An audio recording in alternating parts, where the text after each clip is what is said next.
Ya, itu harus dikritisi. Di Singapura dan juga di Malaysia, mereka yang menjadi pelaku judi online bukan diberi bansos, tapi malah dihukum, didenda, maupun juga dihukum kurungan. Nah, tentu ini harus kita kritisi karena disebutkan bahwa lebih dari 8% pelaku judi online adalah masyarakat menengah ke bawah. Jangan sampai ketika nanti mereka mendapatkan bantuan dari pemerintah, bantuannya malah dipakai untuk judi lagi. Jadi ini lingkaran setan yang malah jangan-jangan negara dengan bansosnya malah membiarkan terjadinya judi online. Jadi harusnya diberantas maksimal judi online itu, diberikan sanksi hukum yang keras dan tegas kepada para pelaku judi online. Dan bagi mereka yang fakir miskin, bukan karena judi online saja, tapi karena apapun, memang negara mempunyai program bantuan sosial melalui DTKS. Jadi siapapun yang masuk dalam kelompok pelajar mendapatkan bantuan DTKS, ada dalam list tersebut, apakah dia terkait dengan judi online atau tidak, maka dia berhak untuk mendapatkan bantuan sosial.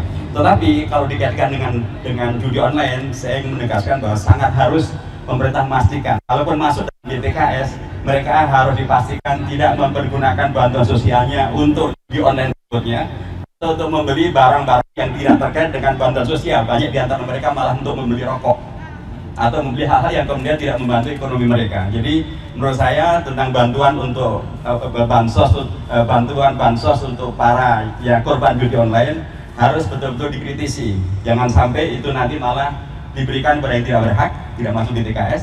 Kalaupun diberikan, jangan-jangan malah nanti dipakai untuk judi online berikutnya. Itu tidak boleh terjadi. Harus dikritisi. Siapa yang dimaksud korban? Nah, korban dalam hal ini adalah keluarga, ya, atau anggota keluarga yang secara finansial dan emosional ini mendapatkan dampak dari si pelaku tadi. Jadi korbannya bukan pelaku. Ya, ini mohon dipahami, korban itu bukan pelaku. Korban itu adalah keluarga dari yang terdampak. Misalnya dalam satu keluarga, kepala keluarganya itu pelaku judi, ya dia akan kena sanksi pidana. Korbannya siapa? Korbannya keluarga. Karena keluarga ini akan terpengaruh secara finansial dan juga emosional. Nah, oleh karenanya di dalam Satgas judi online ini kita bisa melihat secara komprehensif sebenarnya penanganannya. Mulai dari pencegahan, kemudian penindakan, dan dalam konteks rehabilitasi. Sebaliknya juga kalau kita ketahui juga bahwa di dalam berbagai pemberitaan, informasi, pelaku dari judi online ini mayoritas menengah ke bawah. Ya, masyarakat miskin misalnya di dalam PKH itu menyasar sekitar 10 juta, gitu ya.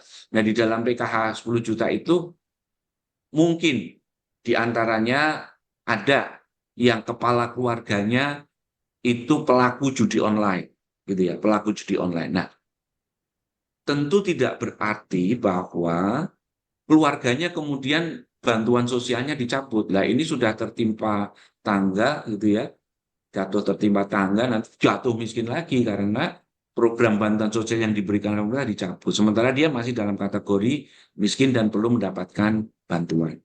Jadi itu yang betul-betul harus dipahami. Yang dimaksud korban itu adalah keluarga yang terdampak, bukan pelakunya, ya, bukan pelaku judi online, bahkan juga bandarnya bukan.